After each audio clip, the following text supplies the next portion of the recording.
usual starting place of the expedition in Africa is the little village of Akeza, in equatorial heat on the mud flats of the Niger River, and we are already over 10,000 miles away from home. Adventurous missionaries, ivory traders, and elephant hunters have used this town as a jumping-off place many times before us, and signs of civilization are apparent. Life is not a game of bridge and an afternoon of tea for the ladies of Africa. They are too busy pounding rice for the next meal. Yet there are light spots in this dark land. Here is a beauty parlor. She doesn't put in permanent waves. She's paid for trying to take them out. Anyway, she's trying to take out something. And here is the original tailor of 2 suits for the price of 1 frame. While he weaves a pair of trousers on his ancient foot-power loom, his customer in the background waits in his other suit. This little group of elephant tusks is worth over $10,000, and each pair represents the death of a 4-ton animal. Here we charter an old-time wood-burning stern-wheeler, which will carry the expedition approximately 500 miles up the Niger River. From that point, we will travel by truck, and the foot safari will carry the supplies. Hundreds of gallons of gasoline and oil for the truck must be transported and deposited at convenient points along our proposed route, in this manner or on the backs of our native quarters. We engage most of the town's population at 25 cents a day to chop wood for the boat and gather drift logs from along the riverbanks in their primitive canoes, which are hollowed out of a single tree.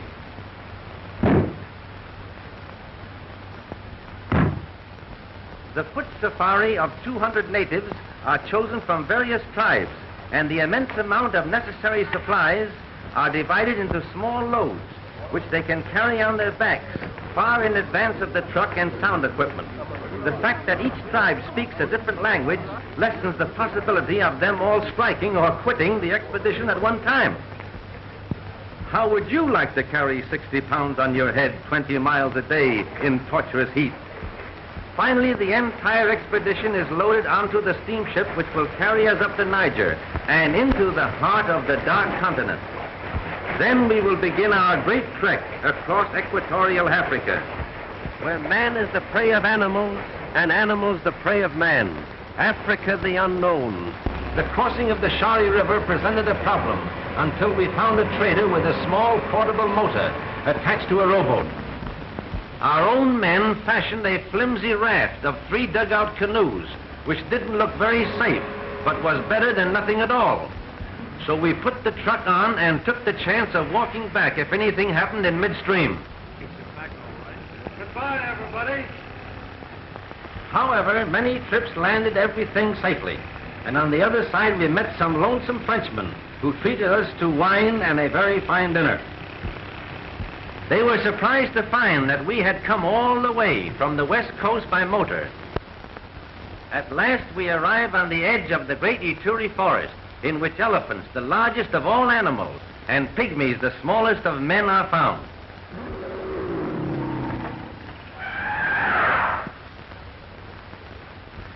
The trail of the elephant is easy to follow, for they trample down everything in their way.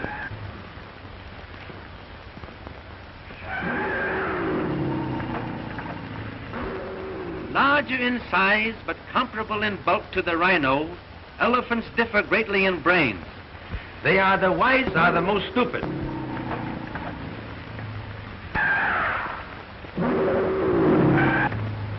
Their sight is very bad, but their scent and hearing are highly developed, making them most dangerous animals to approach.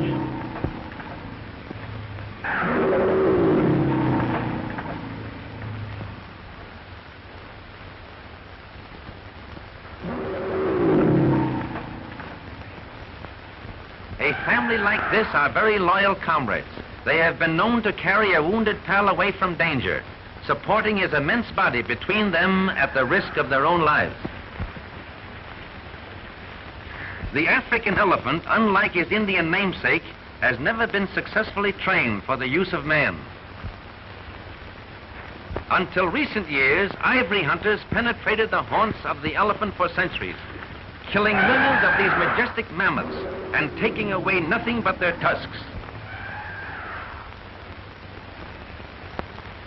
We had been unable to find a route through the dense forest to the pygmy village, so we seized this opportunity to bribe our way with salt, which necessity of life is very difficult for them to obtain.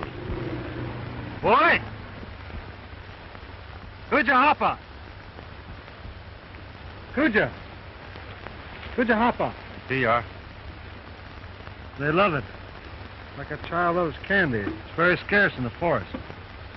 Chumbi! Chumbi Mingi! Kuja!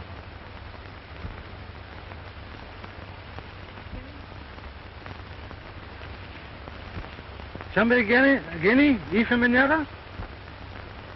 Yo! Dito! He says he'll take us to the pygmy clearing if we bring plenty of salt. We better bring plenty of water. Something tells me he's going to be plenty thirsty. Finally, our little guide brought us to a clearing in the center of the deep Ituri forest, and hundreds of pygmies came from all directions to greet us. The average height is a little over 4 feet, and they rarely weigh more than 75 pounds, but they are well proportioned and comparatively strong. This is the smallest tribe of people in the world. They live in clans of 20 or 30, a few miles apart, and a representative of each family receives the salt.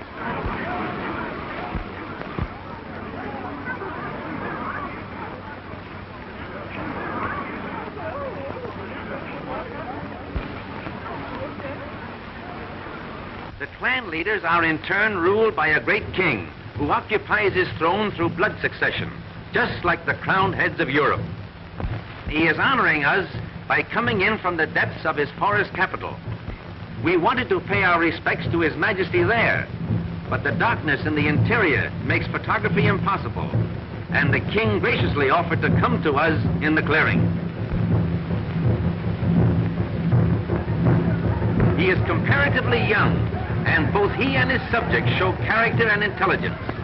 In this, they differ from most of the other African tribes.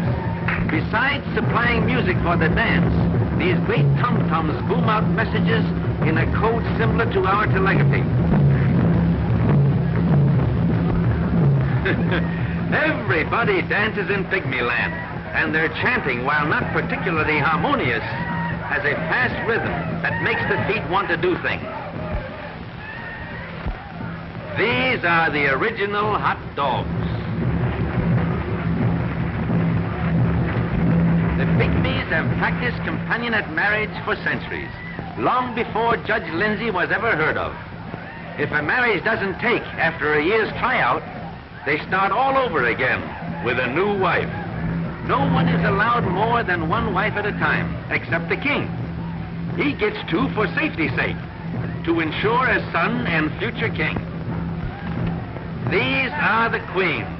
They are very modest and shy when the king is around.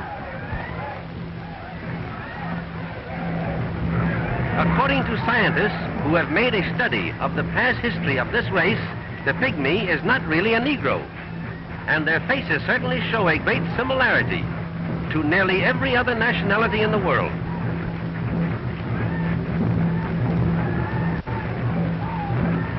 Less than 2,000 of this particular tribe are known to exist, and until our visit, no one ever knew the proper tribal name, which is Ifi, I-F-I, Ifi. Here is an unusual fact. This peculiar style of wrestling is exactly the same as a very popular sport in Japan called rice wrestling, and here we find it in the center of Africa, 10,000 miles away. The idea of the thing is, the first one who is thrown off his feet is the loser. They make everything that they use, and the jungle furnishes them with food. Here they are constructing arrows. The shafts are made from the hearts of palm trees, which are strong, light, and durable. Look at these beautiful teeth. A dentist in Africa would have a great chance. to starve to death. They mine and smelt their own iron, which they mold into arrowheads. The big savage in the center is the official poison mixer for the whole tribe. He actually stands only 5 feet 10 inches, but the difference in height is so noticeable that he looks like a giant beside them. This man belongs to another tribe and is maintained by the pygmies for one purpose. He mixes the poison. Then they dip their arrows into it and put the blame on him for whatever they kill.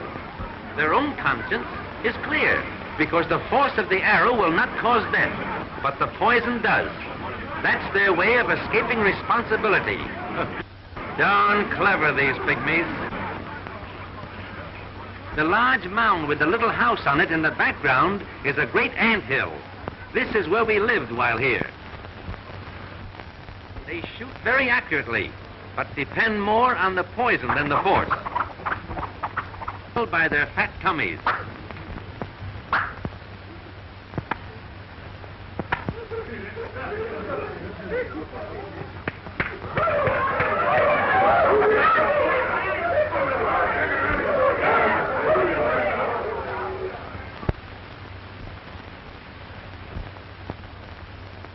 But it is very hard to get close enough to photograph them. Any unusual noise on the sounds of every description. A cheetah slinks off, uttering his odd bird-like call. Unusual and rare baby bat-eared foxes run for their dugout, where they huddle close together and cry plaintively in fear for their lives.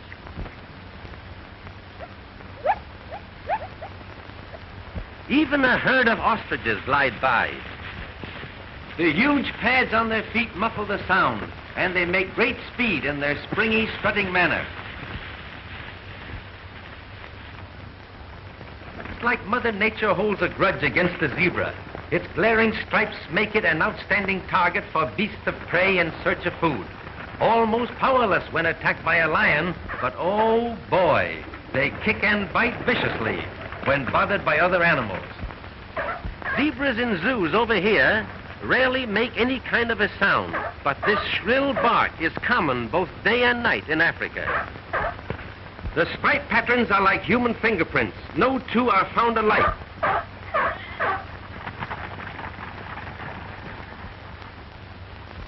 They are often found grazing in company with a herd of topi, which are similar to a large American deer.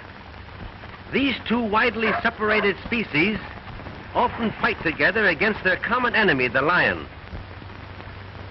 The ripples across the picture in the background are heat waves, for it is 130 in the shade, and we never found much of that. Not the least bit camera conscious, just a born actor. His relations are running out on him. I don't know whether he's calling his mother or his father, but I guess he wants his mama.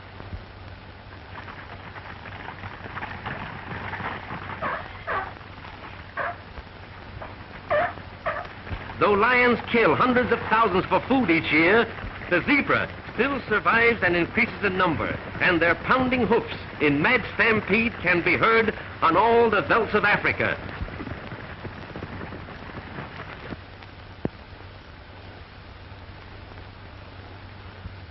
Oh, the original rubberneck. You can't get close to a giraffe without him seeing you, but their curiosity is stronger than their fear, and often they'll stand 100 yards away and gaze steadily down at you.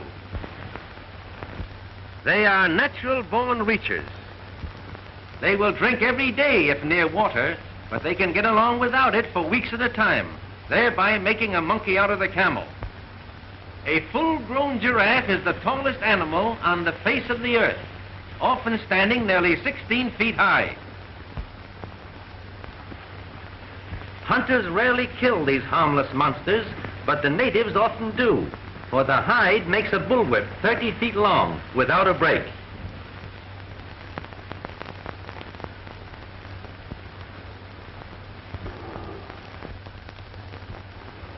Lion!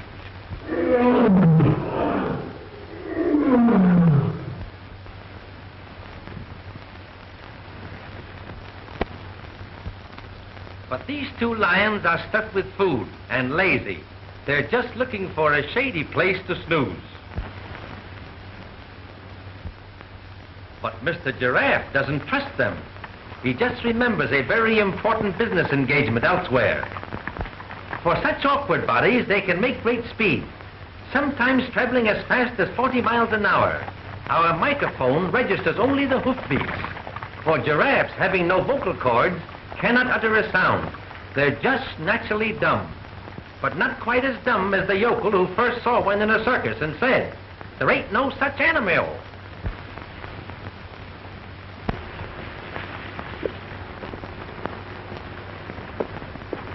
Here is a marvelous chance to study their peculiar rocking horse gallop. All 4 feet are never off the ground at one time. They were once called camel leopards, due to their leopard spots and their unusual ability to go without water. The huge legs, long neck, and sloping back make the giraffe appear clumsy. But notice how the head remains level, while the neck takes up the bumps like a shock absorber. They could run clear across the picture with a glass of water between their horns and not spill a drop. Once underway, these great runners are hard to stop, and they have often hung themselves on the telegraph wires of the new railroad, which has been started from the Indian Ocean coast.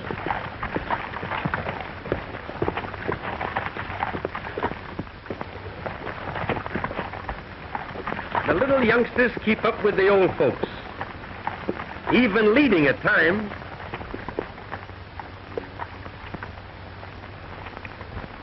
Here is a sure enough neck-and-neck race, with the little fellow trying to hitch on behind.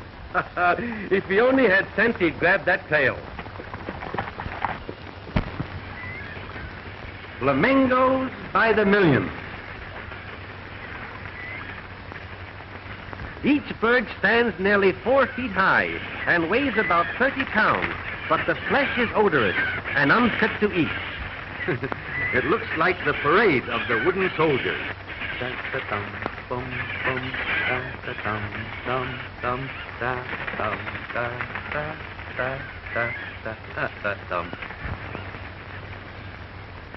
They appear to be floating, but in reality they are... It is an amazing sight to watch a flock numbering hundreds of thousands suddenly lift themselves into the air, so thick that they hide the sun. Thick is the reality of an artist's dream. A golden sun fades to a lovely pink in natural harmony with the color of the flamingo, that wing their way in vivid circles, but always within sight of the lake, which is their home in life and their grave in death. Watch the fish trying to gain the upper water so they can spawn in the place where they were born.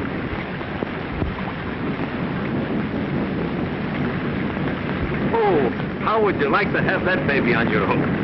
50 miles below the falls, the Nile spreads out into a flat, virgin wooded valley. Unusual trees such as this dot the shores, and in the interior, a short distance, are almost impassable papyrus swamps. It is here that the famous tsetse fly, which causes sleeping sickness, breeds, and the far-famed white rhinoceros makes his home. Here he is, the square-lipped or so-called white rhino. He is much larger than the common black variety, and less than 200 are known to exist. Gosh, that's a big one. What do you think he weighs? Oh, about 3 tons. Gee, all bulk and no brains.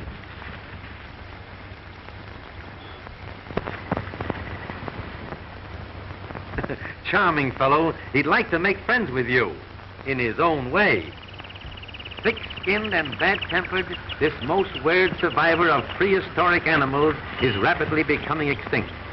The horns are not bone, but consist of thickly compressed hair, which is valued at 3 times the price of ivory because it is shipped to China, where it is considered the greatest of all medicine cure-alls. Impala, Impala, the most graceful of all the antelope family. They always travel in herds of 100 or more through a park-like country. I'll make him show some action. Be careful. Don't hit him. I won't.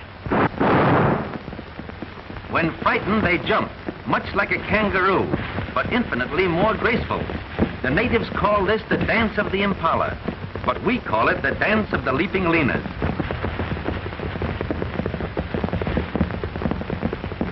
Look at that baby jump.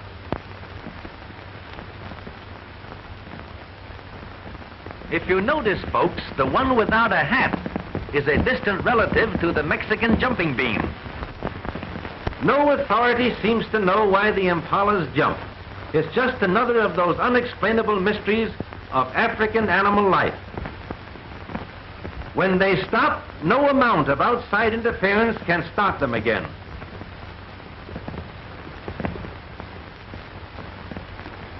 Sometimes they jump backwards to keep the dust out of their eyes.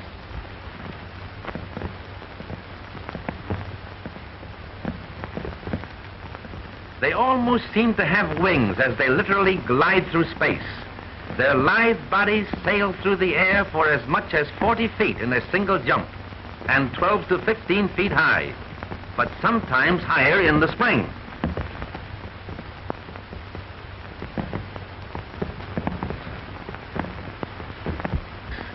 They jump higher on their mother's side than they do on their father's side.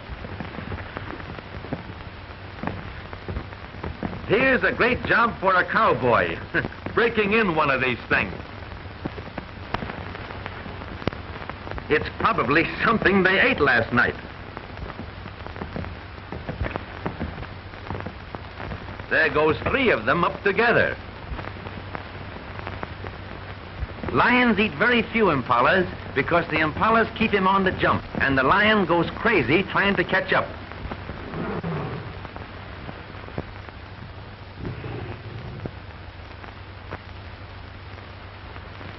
Like a buffalo, they act like a cow and make a noise like a lion, all of which means that something went wrong somewhere. With their shaggy manes and heavy forequarters, they remind one of the American buffalo, but only at a distance, for they are much smaller. They always roam through fairly open country in great herds, and when the sun is in back of them, their white beards make them visible for miles. Though they have a placid cow-like expression, they will charge without notice, and fight together have been known to kill a lion. Dozens of them huddle under one small tree to escape the terrific heat, for shit is scarce.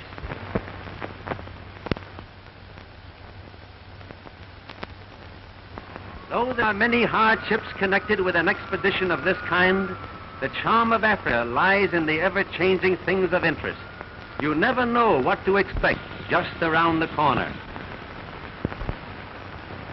Paul! What is it?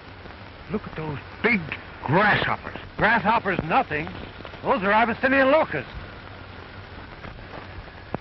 The whole veldt will soon be black with them. We'll have to cover everything up. Come on.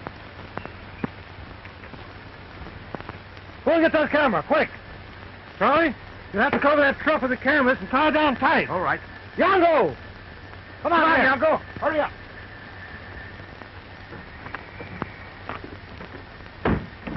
Get a hold of that crap, quick. Come on, pull it right down. Come on with that camera. I'll help them on the truck. Get over there, get this rope. Go around there, Mickey. Hurry up. You got it? Tomorrow I will bring locusts unto thy coast, and they shall eat every tree which groweth for you out of the field. This tremendous swarm is just such a visitation of locusts as Moses called down to punish the wicked Pharaoh of Egypt 3,500 years ago. They'll be on us in a minute. Let's photograph them from the inside.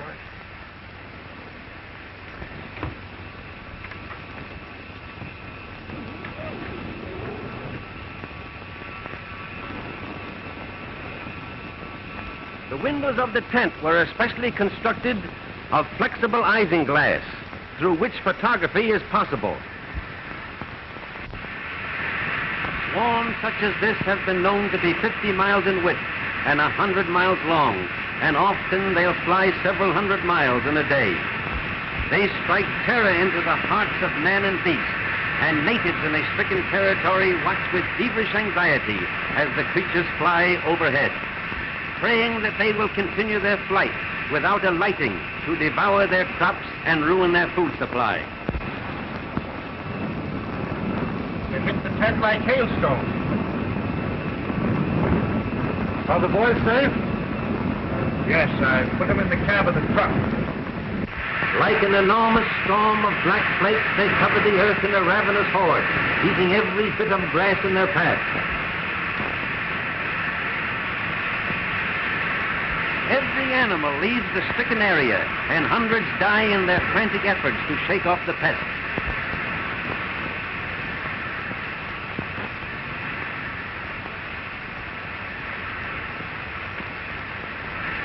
Clouds of countless billions literally hide the sun, and every modern resource of science has failed to combat them, for no one knows from whence they came or where they go.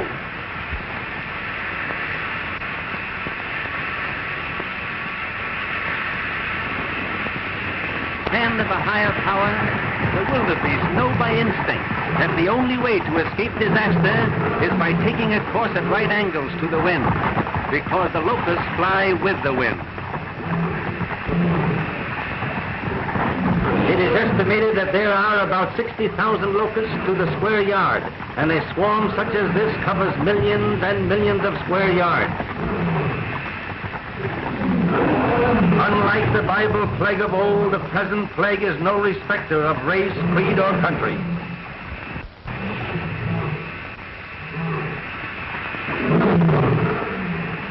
The stampeding wildebeest raise clouds of giant hoppers, which have settled on the ground. The frantic animals must travel more than 50 miles through this insect storm before they can eat or drink again.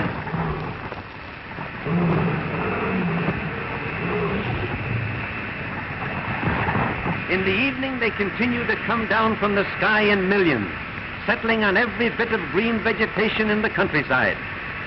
They break strong branches of trees by the sheer weight of their countless numbers, and the ground is covered with a blanket at least 6 inches deep. All through the night they eat every blade of grass, every leaf of the trees, and in the morning this beautiful country is transformed into a bleak and barren desert. To our knowledge, we are the first in the history of motion pictures to record and photograph this phenomenon of nature. And Moses said, "For they covered the face of the whole earth, so that the land was darkened, and they did eat of every herb of the land, and all the fruit of the trees, and there remained not any green thing, either tree or herb of the field, through all the land." With their crops and food supply ruined overnight, whole tribes of natives have been caught in a scourge like this, to die of starvation before they can get out of the devastated area. It was our good fortune that the truck contained sufficient food to carry us out of this ravaged country to our next supply station. After many days of travel in equatorial heat, we climbed to the summit of the Banaugi Mountains. Below is the Tanganyika Valley of Lions, and here among the tribe of Maasais, the most profound tragedy of the entire trip took place. And here in the shelter of a great rock, the Maasais build their manyatta, or thorn-enclosed village, which houses the old men, women, and children of this famous cattle-raising tribe. This manyatta is completely surrounded by an 8-foot wall of thorn bushes, with the cow-dung huts of the natives just inside the thorny circle. This peculiar construction is a protection against night-prowling lions. In the evening, the entrance gate is also plugged with the thorn bushes, and the cattle are herded into the center, where they are comparatively safe through the night of marauding lions in search of food. The whole assembly is only a temporary city, for when the grass is gone from the nearby fields, the entire tribe moves to a new location. A Maasai prizes his cattle rather more than his wives, and he has about the same number head of each. Both are traded in regularly, and the prices vary according to the supply and demand. The old chief told us the average price per maiden is 1 steer, 2 cows, and a keg of honey beer. Of course, second-hand wives are quoted at cut-rate prices. He said he was a good trader and trotted out his collection of female curios to prove it. It is the duty of the Maasai women to take good care of the calves as well as the children, and the chief apologized for those of his wives who were out helping the cows. The rest of them wouldn't come out. Some of the others were nursing calves, for this duty is just as important as the care of the children. Copper and iron wire form the principal adornments of the Maasai women, and their social standing is graded by the amount possessed.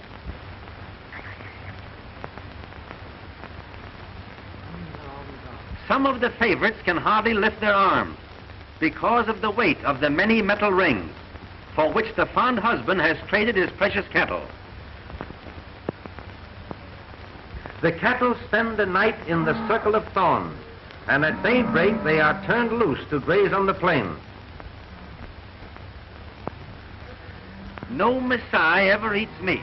They live entirely on an atrocious curd made from milk and blood, both of which are drawn from the cows. Even in times of starvation and drought, they die by hundreds rather than eat the meat of the cattle, which they persist in treating as ornaments. They are slightly smaller than our cattle, and each has a peculiar hump on the back like that of a camel. While his youngest son attended to the cattle, the kind old chief instructed his oldest boy, Kega, to show us around and help however he could in our purpose to secure close-up scenes of wild lions. Though thousands of lions are known to be in this grassy valley, they have learned to stay away from the cattle because a human being is always with them. Dotting the hillsides in the open, but close to the Maasai village, can be seen the huts of the Maasai El Moran or lion hunters, the most courageous and feared of all African warriors. They are the tribe policemen or protectors, and in these clusters of small huts they live like knights of old, being carried their food of milk and blood by maidens of the tribe, who also live with them in a state of free love. They are maintained for the sole purpose of hunting lions, which have become man-eaters or molesters of the great herds of cattle that constitute the wealth of the tribe. Here in this valley of lions we make a permanent camp and carefully prepare to obtain motion pictures and sound of the giant cats in their natural moods.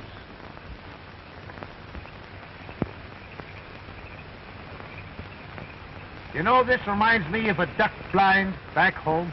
That's practically what it is, except that we're hiding a camera instead of a gun. Kega, our Maasai boy, had chosen the location of our boma, or thorn bush protection, near a stone salt lick where a group of lions were in the habit of coming. On his ant-hill throne he scans his realm, always in search of an unwary wildebeest, zebra or warthog, which will afford a target for his hunting skill or satisfy his enormous appetite. They prefer zebra meat to any, and kills like this are to be seen nearly every day. Next to the zebra, harmless gazelles make easy prey for even the smallest of the killers. A hungry lion will stalk and kill any animal it sees, and there are few, with the exception of the rhino and elephant, which are comparatively safe.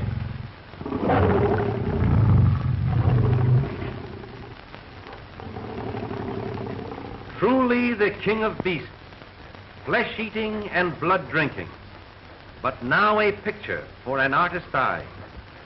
Though she appears as gentle as a tabby cat, the female is more deadly than the male.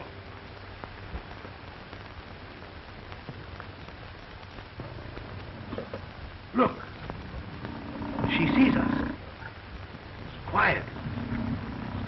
Look out. Here is a remarkable photograph. 2 lions have made a wildebeest kill, and the herd can be seen in the background, even before they had a chance to get away.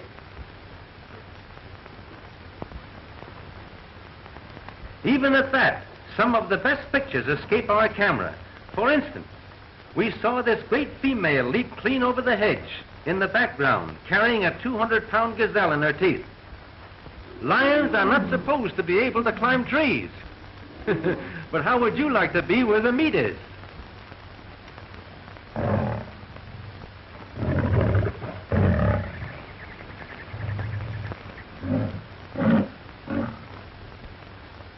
The heat at all times is almost unbearable to both man and beast. In the middle of the day, when the sun is white hot, they huddle under scraggly trees for what little shade there is.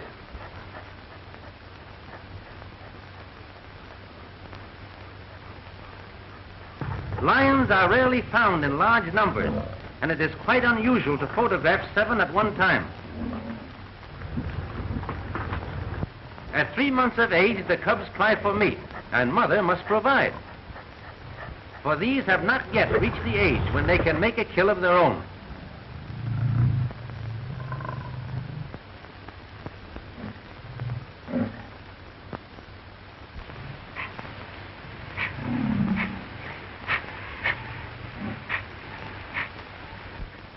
While we were in the boma, the lions inspected our truck, even attempting a small attack on this unusual stranger.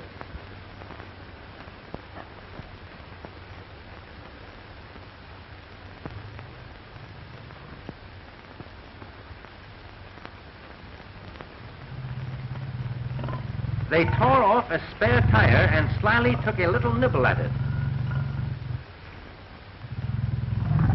They seem much surprised when it doesn't bite back.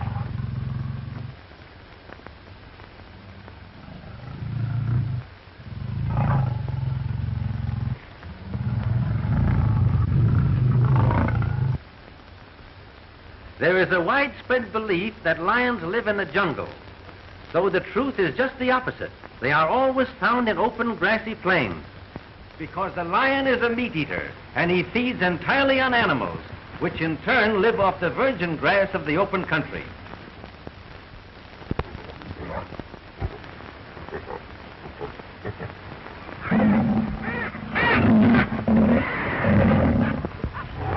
She carries this 200 pounds of dead weight like a house cat would a mouse. But lions never tease a victim. They break the neck instantly with a tremendous swipe of the paw and eat what they want almost immediately. Others have caught the scent of the kill and come in uninvited to attend the banquet.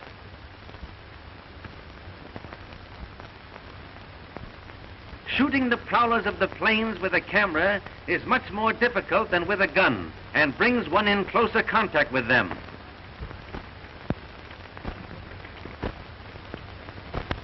There are no place cards at this feast, but despite their noticeable lack of manners, it is a remarkable fact that they seldom quarrel over a kill, but share it amicably.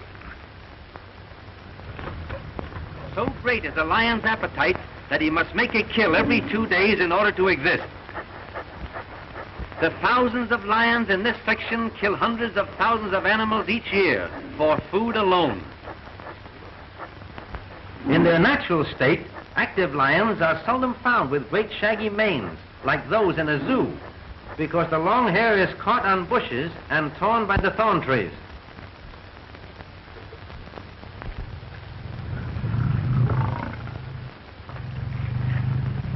Trigger! Get rifles from motor car, quick!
The boma!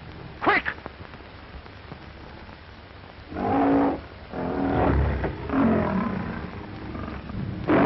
One big male even followed us toward the boma. It is very interesting to watch a lion shy at the sight of thorn bushes when he will charge straight at a firing revolver. After reloading our revolvers, it was useless to continue the battle because it was already too late to do anything for poor Kaga.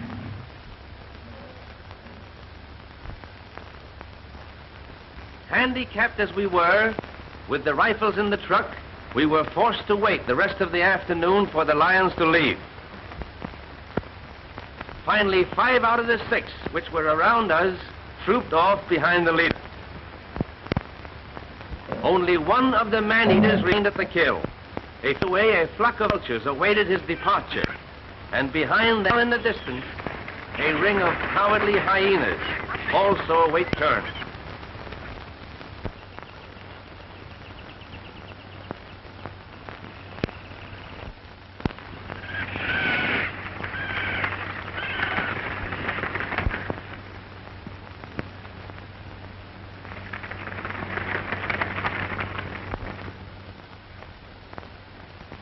It's going to be tough to tell the poor old chief about Kaga.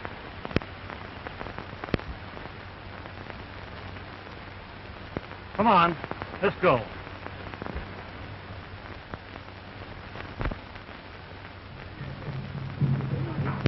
The code of savage, a for a life. The council of the elders are meeting to decide which of the younger warriors shall be sent out after the lion. They have long been accustomed to kill with the spear, lions which are man-eaters or Malay cattle.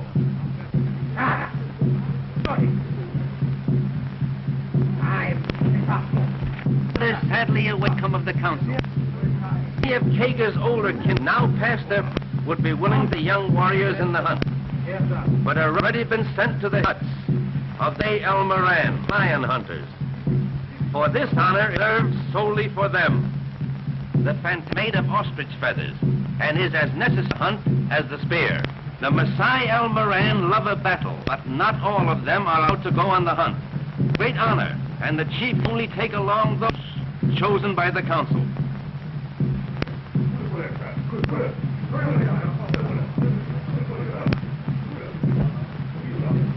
Most of the younger warriors wear headdresses made from the manes of the lion they have killed. All their lives they have lived foods, blood, milk, and water, and they are as fit as lions they hunt, cruel and fearless. They let us come along to photograph the hunt, only on our solemn promise not to shoot the lion.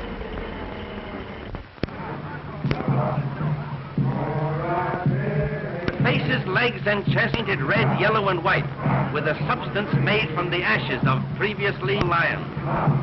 Naked or half naked, with girdles of leopard skin, buffalo hide shield colored with bold patterns, carrying a long bladed spear.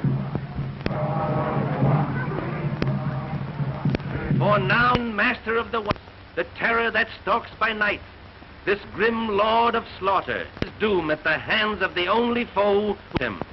This is the challenge.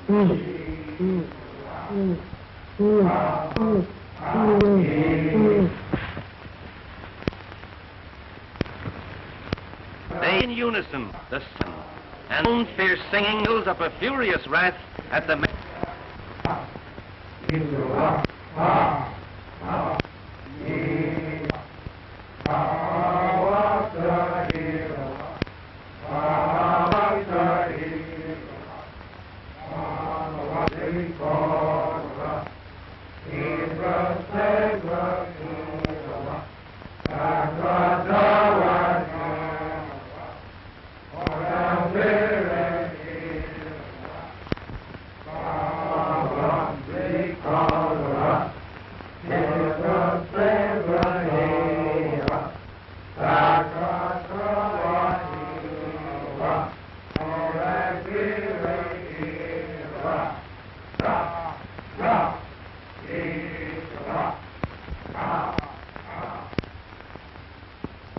All morning the tireless Maasai warriors have advanced across the rolling grassy plains in long lines.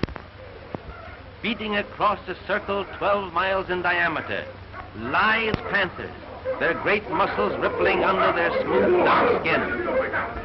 Suddenly, a short distance ahead, a great female spied us and darted off to the right. We were happy to shoot her, but we could not break our promise with the Maasai chieftain. Now the hunters divide, form the final circle around the east. The razor-sharp spearheads glint like silver in the sun rays, and their savage yells become shrill in anticipation of victory. The lioness takes temporary refuge in the weeds, and now we see that there are two of them, but it is too late to inform the Maasai. In small groups, the spearmen come closer and gradually form the ring of death. One by one, they take their ring, and each, when he is near enough, crouches behind his shield. Spear in hand, his eager face gleaming over the rim. Shields held steady to body, and quivering spears poised for instant action, the men in front brace themselves for the shock of the rushing charge. The lioness watches them closely, unafraid, and seemingly withholding her charge until they are ready. At last, the tense ring is complete. It is a wild sight, the ring of spearmen intent, silent, bent on blood, and in center, a great man-killing beast. This ring, once formed, must not be broken, for the man who steps back in face of a charge is forever branded a coward. Finally, with a tremendous roar, she charges. The crowded moment begins. The leader plunges his beast. Strikes him. He's down. His shield protects him. He's up again. Not a man's back. Sudden spears drive clear to the ferocious beast. Look out! There's another! It's the male, fighting to protect his own.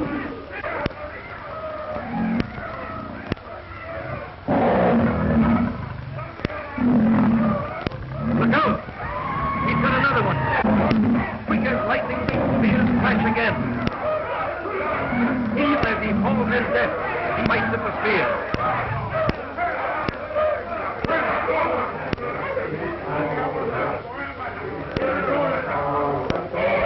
The first half-dozen spears have done the work, and Kaga is avenged. The whole thing is over in 30 seconds, but in seconds. Excited, them wild with savage, and we wondered if to us next. The chief takes away the knife, whose wild frenzy seems to be getting the best of him.